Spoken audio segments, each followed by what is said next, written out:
budget's the biggest probably the biggest responsibility county council has is the budget. Yep. And y'all just approved tonight the final reading of the budget for fiscal year 23-24. Tell people what some of the highlights are and what some of the struggles y'all had with this budget. Some of the highlights, I guess the top highlight was no tax increase. I know that's what's on everyone's mind, especially with what's going on in Greenville, but there was no tax increase. We had some requests by our administrator, and as we worked through the budget, we positioned 4 new positions, and 3 of those were for the sheriff's department. One was a records clerk, and they had 2 which they call rural deputies to hit some of our rural areas. So I hope. And they said that really helps with the PR in those areas to have these deputies, right. These community relations, almost as in addition to being deputies, right? And the thing is, it's just, if they're in the rural areas, they stop at the little convenience store, and people see them, see their presence. They talk to them, talk to the community. So I'm thinking that's going to be good, and they'll have more time, I think, in those areas instead of running on a call and having to get there and then get back or get to another area. So I'm glad to see that our sheriff's protecting our rural areas with more deputy force, full time out there in those areas. So that, and we also and that 4th position. And the 4th position was a deputy coroner, which was needed, and that was the only positions that we approved this year. And we also had, I'll hit some of the highlights. We had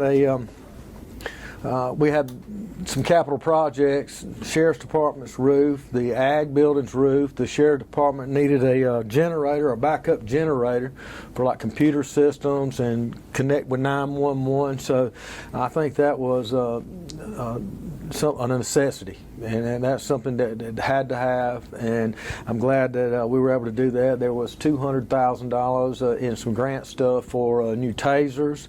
There was and the ones they've got are so out of, they can't even get parts, they're so old. Oh yeah, I think they, and not every deputy even has them right now. Correct. So I think and that's the goal, to have every deputy armed with a taser too. So I think that's going to help. We had also, which we know, the new detention center that was incorporated into this year's budget. I think one that you don't really see or notice, which we did, we paid a bond off. We had a bond come off, and we reissue a bond at $7 million, and that'll help do those roofs that I was talking about, the generator. Plus, the main thing is the courthouse we're in right now, the historic courthouse. You say, oh, it needs a roof. Well, it does need a roof, but there is some structural issues, some integrity type situations. I know some mortar issues. So I think, I'm glad to see that we're going to protect the asset that we have here, and hopefully it'll be around for hundreds of more years. And I think that's going to be a good investment in the future of Anderson County and historically. And I think one thing to point out that people may have forgotten is past councils did not do that, and we lost the turret. We had to tear down part of it, had to start tearing down parts of the building because it wasn't taken care of. So y'all are trying to change it. It's a preservation of a historic site, and And it's what people think of when they think of Anderson County. This is the iconic. Well, it's our logo, on our logo. I mean, it is, it's not just Anderson County. If you look at a lot of the old, what I call old southern towns, they all seem to have a beautiful old historic courthouse, and I'm glad to see that council took the initiative to move forward. I know that we've had in the past, and I know, in the 5 years I've been here, let's stick a Band-Aid on it. Let's move forward. We don't have the money right now, so I'm glad that we're able to get that debt relief down or off, and then just roll it back in without having to do anything as drastic as raising taxes. So, and the other thing we did too is, they did the study I think 5-6 years ago, on employees, and the pay scale based on other counties our size. And we were so far behind, and we couldn't really at the time do it all at one time. So there's like these small incremental increases over time.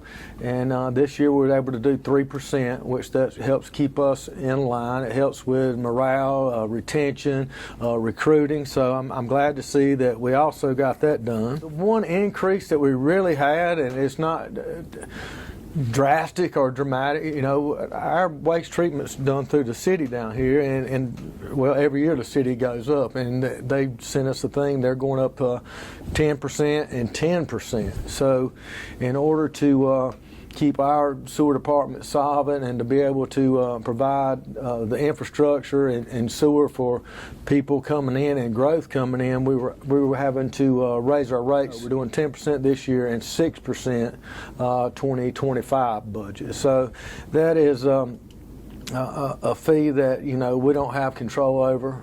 On the waste treatment side of it, so that was pretty much the real increase. And I mean, when you look, I think it was from $7.81 to $8.30 something cents on one. But it's just something that's that you have to do. And with inflation hovering around 8%, I think when we're working on the budget, they say nationally it's around 8%, but when you start looking at some of the things, I know on like medical supplies and on the QRV stuff or EMS, things of that nature, some of those have went up significantly higher than the 8% national average. So I think it is an average, but you see going through the budget, a lot of things have increased greater than the 8% nationally. Some haven't, but we were able to just work through the budget. I mean, that's basically what we did. You go through line by line. I met with every county employee or department head. I met with everyone. We have great employees, and they understand, in the budget process. You come in and it's not they came in with needs. It wasn't like, oh yeah, I'd really like this, but no, they came in with what they needed. They had them prioritized. Hey, and I was happy to see they come in. This is the sheriff's department, prime example. They got the 2 deputies plus the records clerk, and and talking with them, I'm like, look, we understand it's a tight budget this year. Really, we need the clerk more than anything there is right now. We're so backed up in that area. We need the clerk, but luckily, we were able to get them the clerk and get the 2 for the rural deputies. So, and it's just what they say. It's a balance. You try to balance the budget. It's a balancing act between what I call. You look at, a lot of times people have wants versus needs.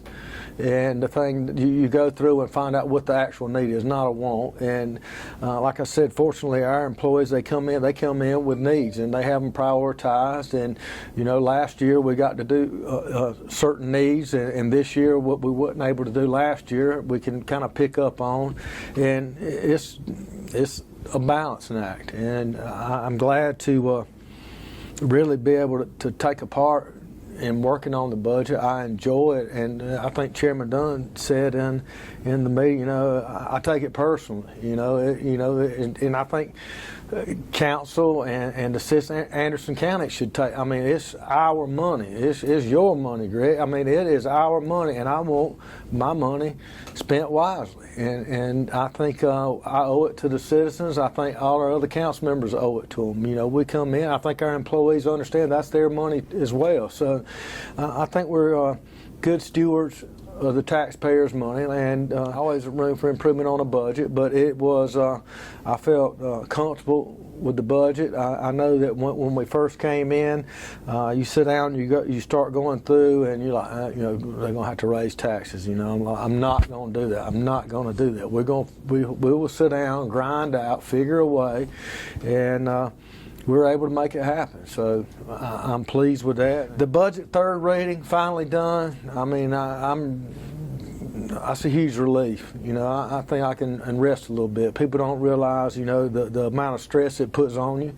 It puts on our committee, the amount of worry, and you lay in the bed at night and like, hey, I thought of something, you know, and you get up and write it down and can't wait to come in and sit down with the finance department to try to figure out a new angle or a new plan. But budget's done. Great, happy.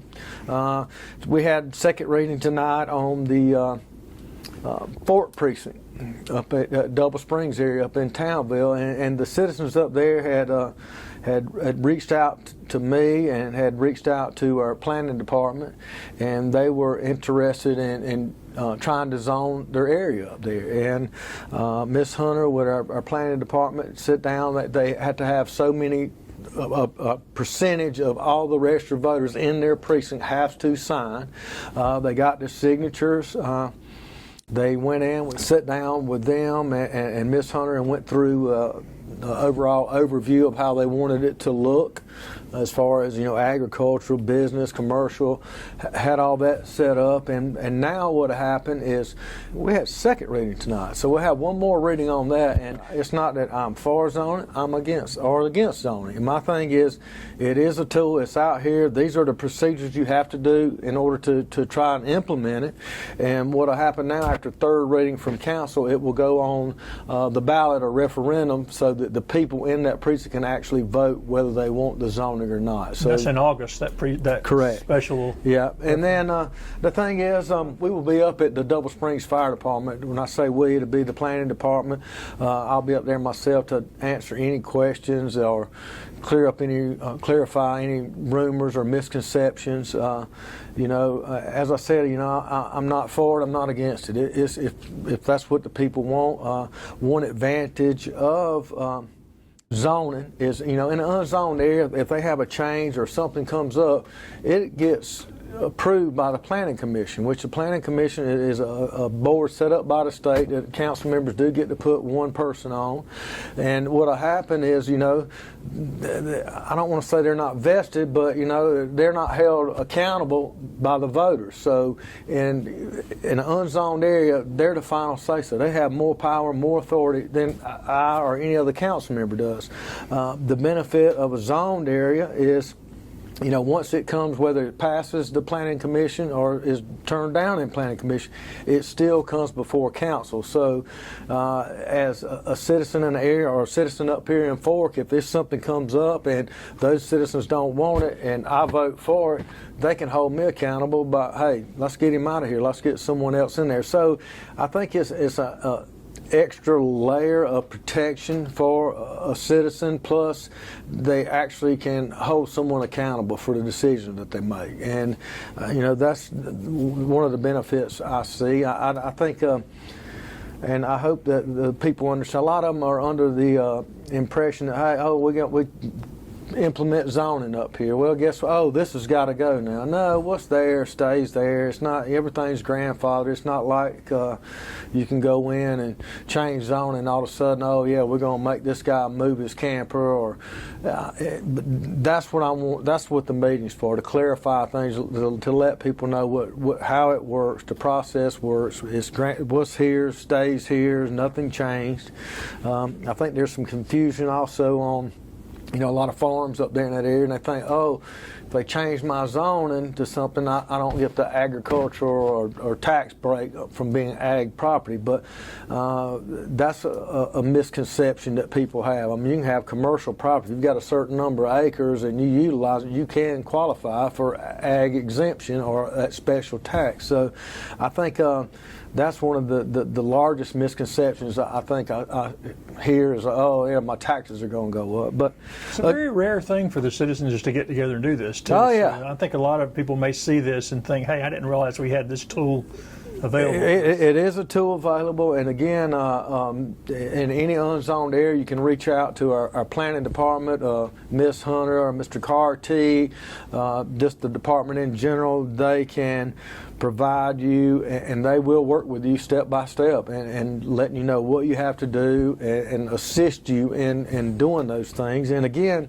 you know, the good thing about it is it isn't, 2 or 3 people gone rogue. I mean, it's just something that they can go in, and the people have to vote on it. So if that's what the people want, so that's what I like about it. It's democracy, and then I think the key is just educating people and clarifying or clearing up any rumors or misconceptions, and letting people know, hey, it doesn't have anything to do with council here. This is your decision, and you're the guys that's making the final call with your vote. So we'll see how that turns out. That's coming up. I think the budget was our biggest concern, and I know it's been my largest concern and been on my mind for the last couple of months. And like I said, I'm glad that it's done. I hope the citizens of Anderson County are pleased with the efforts and the work that I, along with our committee, have done. And again, I'm just grateful and thankful to represent District 4 and to be a part of Anderson County.